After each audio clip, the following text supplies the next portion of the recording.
Hey everyone, this is பூவி. வெள்ளை பட்டாணி குருமா. ஆக்சுவலாக இது நான் வந்துட்டு 2 நாளாக ஊறுது. ஃப்ரிட்ஜில் இது நான் மறந்துட்டேன். ஆனால் நான் வேறு ஒரு டிஷ்ஷுக்காக நான் இதை ஊற வச்சுருந்தேன். ஆனால் பர்பஸ்லி வந்துட்டு இப்போ நான் குருமா வைக்கிற மாதிரி ஆயிடுச்சு. ஸோ ஓகே, அந்த ரெசிபி இன்றைக்கி லன்ச் வீடியோவாக நான் உங்களுக்கு ஷேர் பண்ணிடுறேன். லன்ச்சுக்கு இதுக்கு இன்றைக்கி என்ன லன்ச்சு தான். ஓகே, ஃபஸ்ட்டு வந்துட்டு ஒரு மிக்ஸி ஜாரில் 2 தேங்காய் பத்தை, 3 பச்சை மிளகா, ஒரு அரை வெங்காயம், கொஞ்சம் ஒரு கொத்து வந்துட்டு கொத்தமல்லி, இதெல்லாம் வந்துட்டு அரைச்சி மைய ரெடியாக வச்சுக்கோங்க. முந்திரி பருப்பு இருந்துன்னா கூட முந்திரி பருப்பு போட்டுக்கலாம். 1 ஸ்பூன் அளவுக்கு சோம்பு போட்டு நல்லா மைய விழுதாக அரைச்சி வச்சுக்கோங்க. இது வச்சு தான் நம்ம வந்துட்டு குருமா, வெள்ளை குருமா இது. ஓகேங்களா? மிளகாத்தூள்லாம் போட்டு நம்ம பண்ண போகிறதில்ல. ப்ரெஷர் குக்கரில் வந்துட்டு 3 ஸ்பூன்ஸ் வந்துட்டு ஆயில், சன்ஃப்ளவர் ஆயில் ஊற்றிருக்கேன். 1 ஸ்பூன் வந்துட்டு சோம்பு போட்டு வெடிக்க விட்டுருங்க. அதுக்கப்புறமா வந்துட்டு ஒரு ஆனியன் நல்லா வந்துட்டு அரைஞ்சி அது போட்டு கருவேப்பிலையும் போட்டு நல்லா வதக்கிக்கோங்க.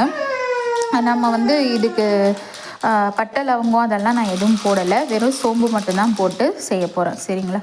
ஸோ வெங்காயம் வதங்கின உடனே 1 ஸ்பூன் அளவுக்கு இஞ்சி பூண்டு பேஸ்ட் போட்டுக்கோங்க. அதுவும் போட்டு நல்லா வதக்கிட்டதுக்கப்புறம் தக்காளி போட்டு, ஒரே ஒரு தக்காளி புளிப்புக்கு மட்டும்.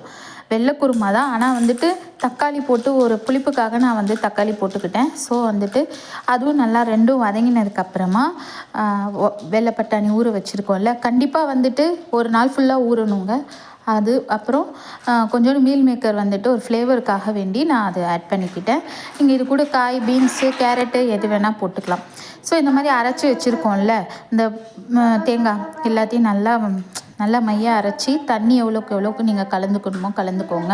அப்புறம் கல் உப்பு, தேவையான அளவுக்கு கல் உப்பு போட்டுட்டு ப்ரெஷர் குக்கரில் நான் வந்துட்டு ஒரு 5 விசில்ஸ் போல் வச்சுட்டேன் நான். ஏன்னா பட்டாணி வேகணுன்றதுனால 5 விசில்ஸ் போல் வச்சிடணும். இல்லை நீங்கள் வேக வச்சு எடுத்துகிட்டு அதுக்கப்புறம் கூட நீங்கள் நார்மலாக பண்ணலாம்.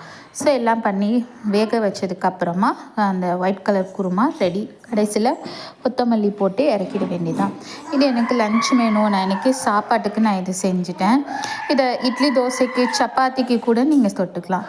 ஸோ இந்த ஒயிட் பட்டாணி குருமா, கொஞ்சம் சாதம், வெங்காயம், இது சாலட் மாதிரி, அதுக்கப்புறம் வடை வந்து போண்டா, உளுந்து போண்டா மாதிரி நான் இன்றைக்கி செஞ்சுக்கிட்டேன். அவ்வளோதான் இதோட லன்ச் மெனு. இன்றைக்கி சாப்பிட்டாச்சு. ஓகே, நீங்களும் ட்ரை பண்ணி பாருங்கள். இது வந்துட்டு இந்த குருமா வந்து ரெசிபி சீக்கிரமாக குயிக்காக பண்ணுற ஒரு விஷயம். ஓகே, பாய்.